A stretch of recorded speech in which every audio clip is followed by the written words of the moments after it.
Welcome to Parenting Trap, episode 16.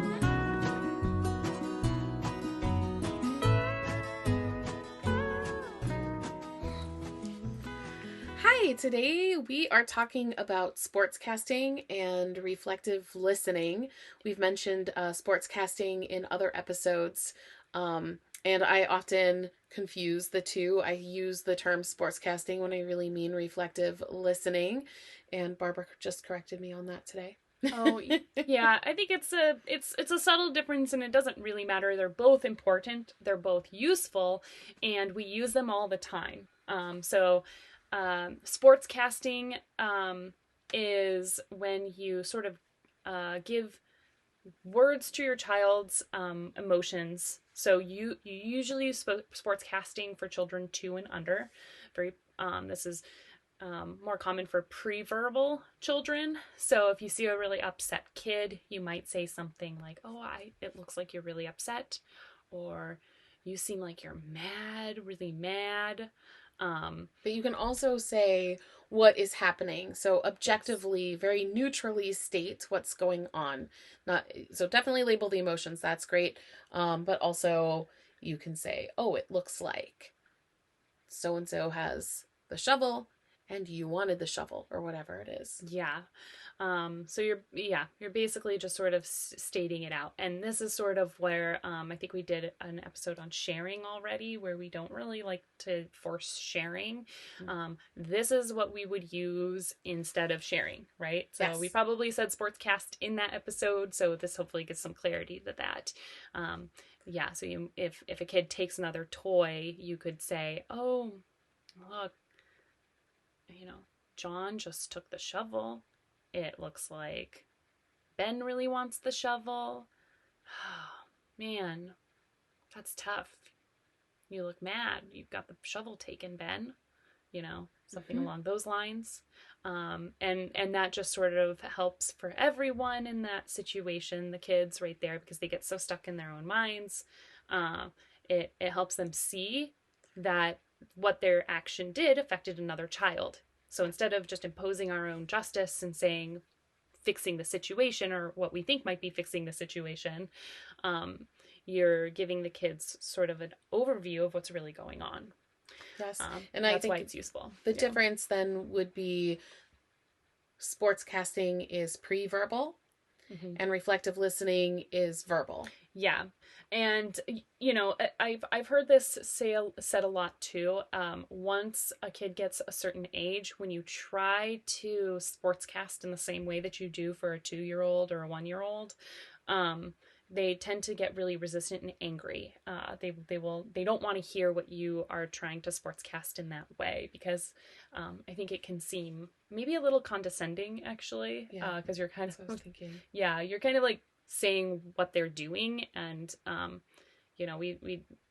it's useful for young children to kind of get that back view, but that's where the change is to reflective listening, where instead of explaining things like that, you're going to listen to the kid, recognize that something's going on for them, and try and get to the deeper issue. So we got a few examples. Do you want to get into examples? Sure, let's do it. Okay. Let's see. Which one is it first? Oh, yeah. Okay, so this is a good one. So I'll give an example of sort of a sportscasting situation. You might have I have a new 2-year-old, so I'm actually just getting probably out of the sportscasting phase. I even notice he gets annoyed when I try to sort of explain what's going on from my objective point of view. He doesn't really want to hear it, so we're kind of getting out of that. But he might, when he's gone to go, he'll sometimes go to the door and he wants to open the door, and I will get there first and open the door, and he'll just get so upset because he wanted to do it himself and I did it for him.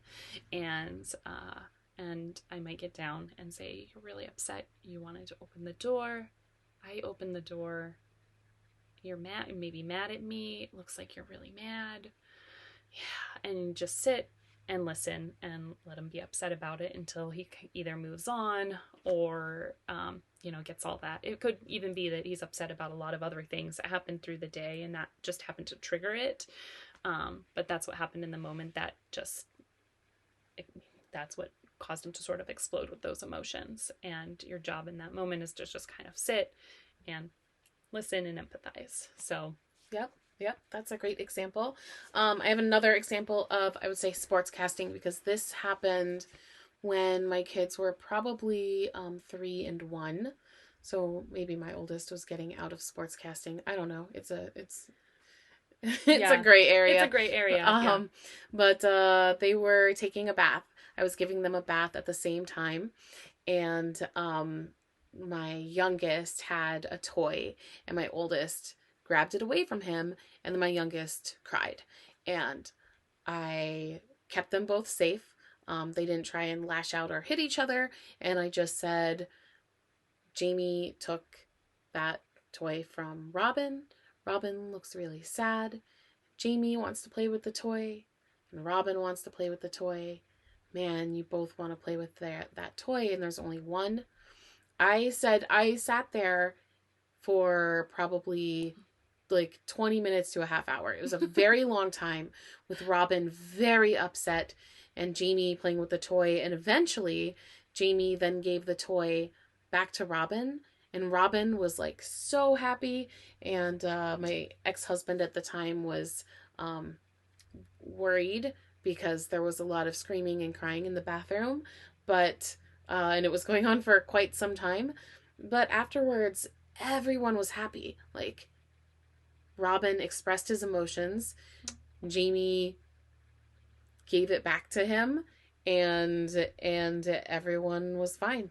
Yeah. That's so sweet. So Yeah. that's I one mean, example. yeah. And it's tough. It's tough to sit there and see kids struggle for a super long time. But when we go in and impose our own, what we think is right. So, I mean, we are talking about sportscasting. That is sportscasting, but this is a sharing situation too. A lot of parents might grab it out of the other kid's hand and say, "Oh, you've had enough time," or "Oh, Robin was You playing shouldn't with have that taken first. that. You shouldn't have taken that." Yeah. But then you're just transferring the upset to another kid, and then you're in, he's going to get Yes. upset that it got taken out of his hands. So, Right. So if I had done that, then what I think would have happened, if I had taken the toy out of Jamie's hands, my oldest's hands, and I handed it to my youngest, then that creates more sibling rivalry. He will resent Robin and look, and then both kids will look at me as the enemy, right? Mm-hmm. There's not this collaborative feeling that you get in the family.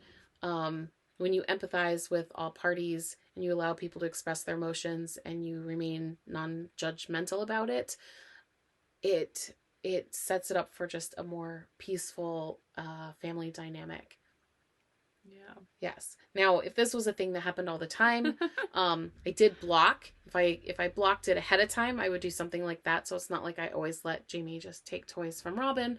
I definitely stopped and supported Jamie through upset. And there were times that Robin took things from Jamie, and I supported Jamie through his upset there too. So it's not like I'm allowing just one sibling to dominate another. Right. Right. Well, I think anyone that has multiple children probably understand that these situations occur, and kids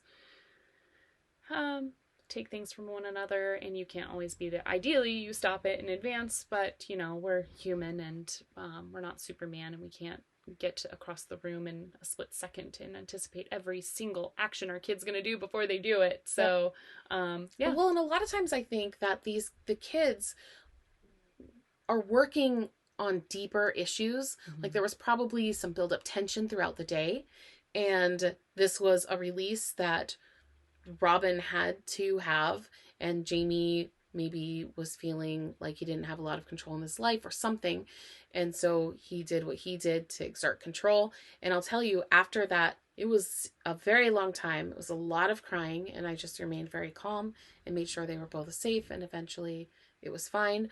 The rest of the bedtime routine went so smoothly. It was amazing. Like they were so happy and loving with each other, with me.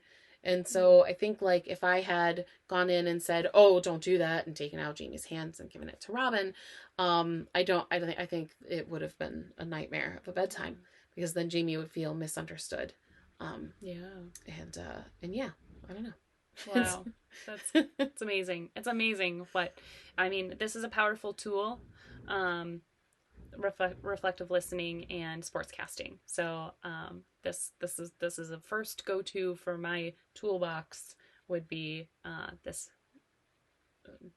reflective listening or sportscasting. Yeah. So Well, and I think this is how they learn empathy. It's how they learn empathy. Because it's the beginning of it. Yeah. Yeah, because I don't think you can teach a kid empathy by lecturing them and telling them what's right. Mm-hmm. They need to see it for themselves, and seeing another kid upset by their actions and then another kid happy with an action, is that is going to teach them way more. Yeah. Right? We actually have an episode on empathy hopefully coming up because I've got a whole thing of show notes. Nice. And so we'll have to do that one soon because it's another one that keeps coming up a lot in these in what we talk about. But I do think people have a foundation of understanding what that is. So but I'd love to talk about that. But yeah, so sportscasting, another good example of sportscasting. I've got a couple of examples here. So I've got two kids now, almost, actually, she's about 8. Okay, I was about to say almost 9 months, but really 8 months old, and a 2-year-old. And so you can use this for very young children. And lately, what's been happening is we have a lot of popsicles in our house, and my 2-year-old is loving popsicles, mainly because my sister's kids here love popsicles. He just adores everything that they do and say and wear, and so he basically wants to eat exclusively popsicles. But he'll go and he'll get a popsicle out of the freezer and he'll start eating it, and then he'll walk over to our baby Crane, and he'll give her some. And then he'll take it back and start eating it. And then she'll start crying because she wants more popsicle. And I'll just say, oh, it looks like Crane's upset. She wants more popsicle. And he'll kind of turn around and look at her and then go, oh, and then hand her the popsicle again. And they'll kind of just go, he'll sit there and then go back and forth giving her popsicle. But he doesn't necessarily realize that when he is walking away with a popsicle, that's why she's crying. And so when you point that out, it often does bring him back in. I mean, sometimes he goes, mine or whatever, right. And then I'll get her own popsicle too, because, you can have a little popsicle too. But it's just that recognition that, oh, my actions actually affected another person. Oh, wow. Okay, well, here, I can help that out. So I think that's always really sweet to see between my two kids. Yes, and I feel like this encourages sharing more than when you try to force sharing. Mm-hmm. Yeah, if I just took the popsicle out of his hand and like cut it in half, I think he would just feel like I don't know, I just ruined his popsicle, or it just wouldn't seem fair. And it's tempting, you think, oh, well, it's half and half. It's super fair. She's happy just getting a couple licks of popsicle, and he's happy eating most of the popsicle. Mm-hmm. So no point in really forcing that any further than what they've sorted out themselves. And it's creating a better bond between them. Yeah. Because he's genuinely sharing on his own. Like, I think you're going to get more cooperation with kids when you do this method than if you had said, Heron, can share your popsicle with Crane. Yeah. Because people don't like being told what to do, versus just the neutral, oh, it looks like Crane wants more popsicle. And then Heron can make his own decision. Oh, yeah, okay, yeah, I have some, and you don't. Yeah. Yeah, pretty sweet. Yes. So the next example is not just one story. It's kind of a lot of stories. I volunteered. I sent my youngest to a co-op preschool, and when you do that, you volunteer to work at the preschool too.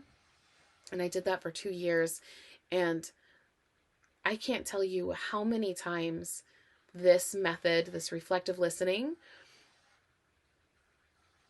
prevented a conflict, or it was probably a conflict before that, or a conflict that was brewing, right? But it prevented an altercation, like a physical altercation. Because these kids are so young, and they're all at all these different developmental levels.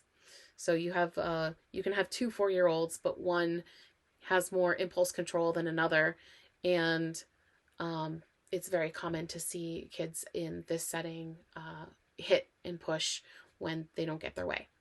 So this, when you go into it and you hear that there might be a conflict starting, and then you ask, oh, what's going on, and you just non-judgmentally say what you see and try and uh, restate the kid's feelings. How do you feel about that?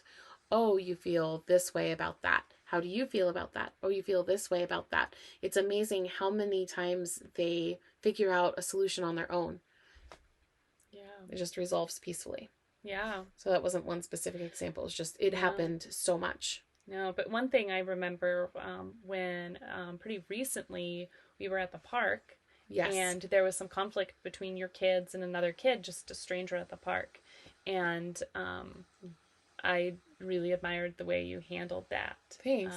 Yeah. Yeah, so what happened at the park is my kids play this video game called Imposter, where I guess one person is an imposter and the rest aren't, and you don't know who the imposter is, and then the imposter is supposed to sneakily kill the other players, and then the other players vote who it is, and then they get ejected from the ship or something.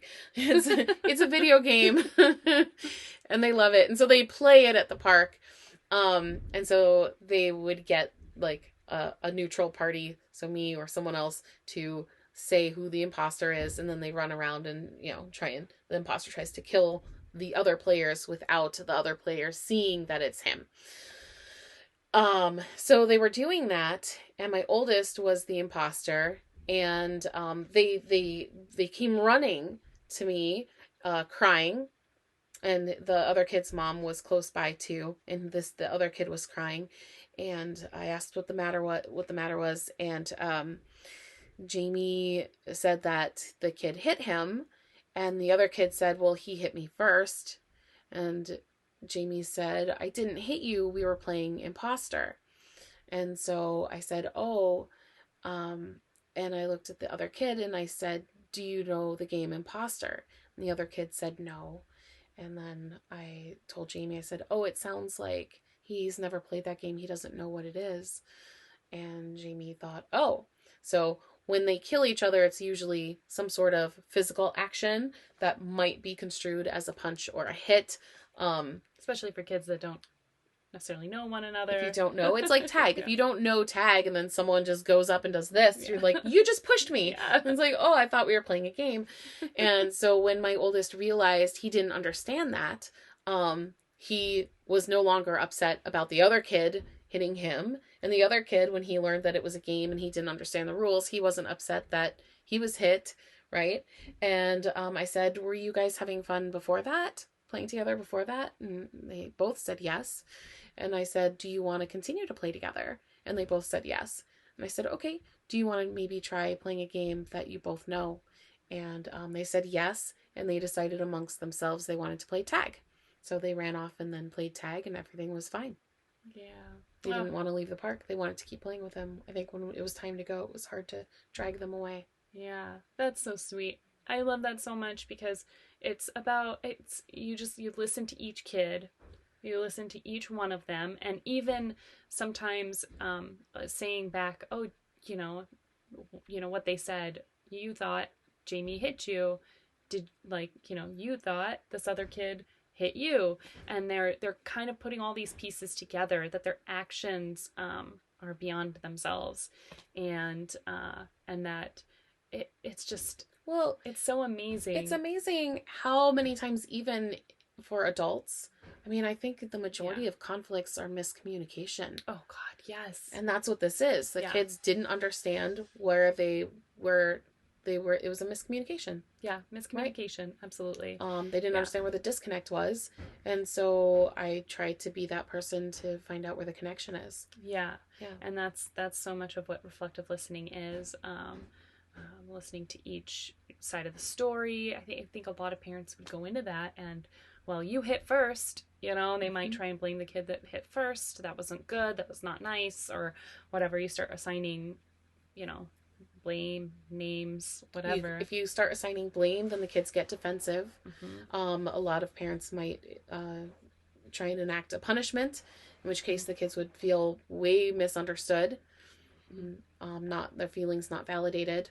Yeah, but it was actually a wonderful thing. The kids learned that, oh, people can have different perspectives and not know, and we can still go off and have fun together. Yeah, it was wonderful. I thought that was a really nice thing to see.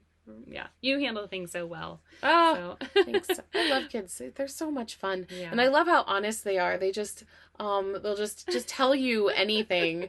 It's really great. Sweet. It is so sweet. Yeah. Especially if you fostered this sort of trust in your child, and if you don't use punishments, then there's like no reason for them to lie. And they'll just say like, "Oh yeah, I was mad at him, so I hit him." And it's like, "Oh, wow, okay." Like, let's figure out why he was so mad and why you're so hard. Mad. Yeah. No, it's so sweet. It's so awesome. A good book. We actually did this in our top 5 books, and I have one right here. It talks about reflective listening, the How to Talk So Kids Will Listen and Listen So Kids Will Talk. I think this is maybe the 3rd time I put this book up in here or recommended it. But it's a great book, and it does a deep dive on how to reflective listen and communicate with children better. Because the more we model this and the more we give them patience and understanding, the better they're going to be able to communicate with each other and not need us as much to step in and, sort of get every side of the story and help kids communicate. So we really want that for our children. Yep. Yeah, I don't know. Did you want to tell another example, or do you think we have another one? I do love that story. Okay. So, love it so much. The other story that we wrote down in our notes is a time when this has actually happened multiple times. There was a time it happened pretty recently where I was driving to Barbara's house with my kids, and for some reason, Robin, my youngest, was very upset. He was very mad. I can't actually remember what he was mad about.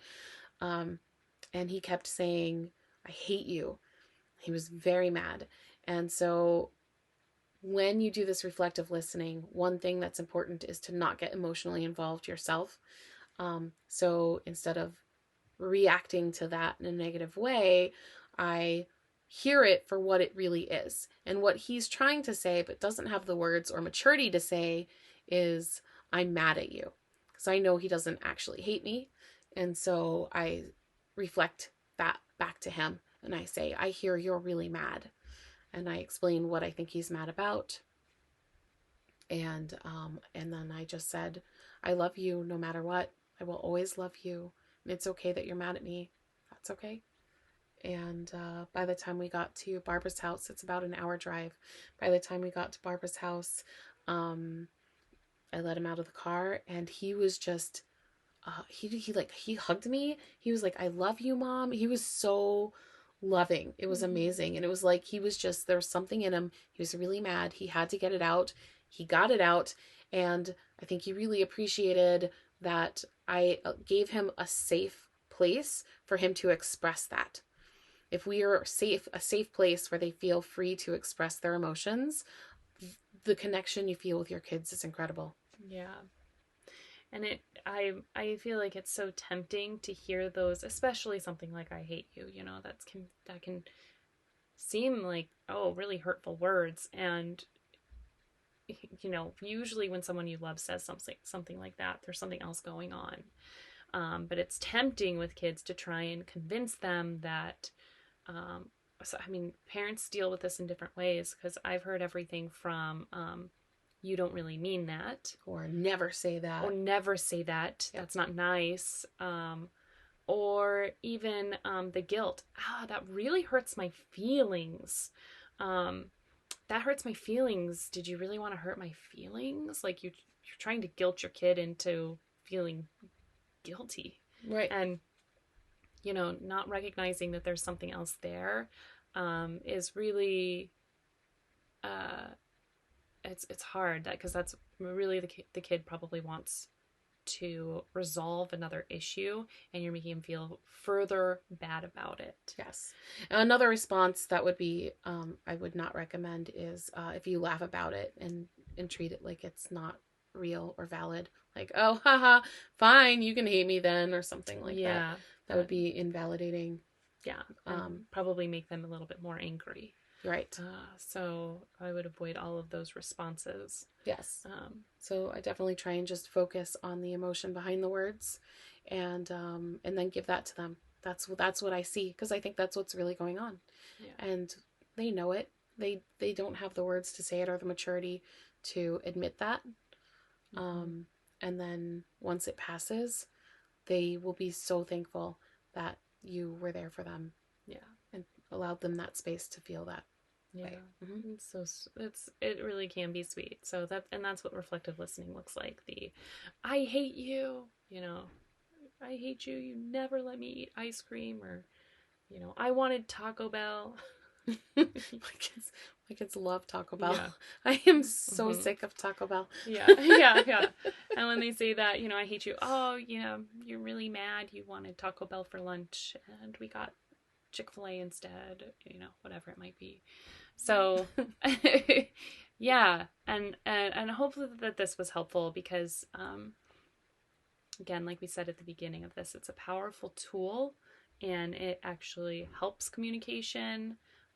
It's really about listening, getting to the bottom of things, and nurturing the relationship with your child, not trying to create further division. And the more upset you get about something, is going to really flame the fire.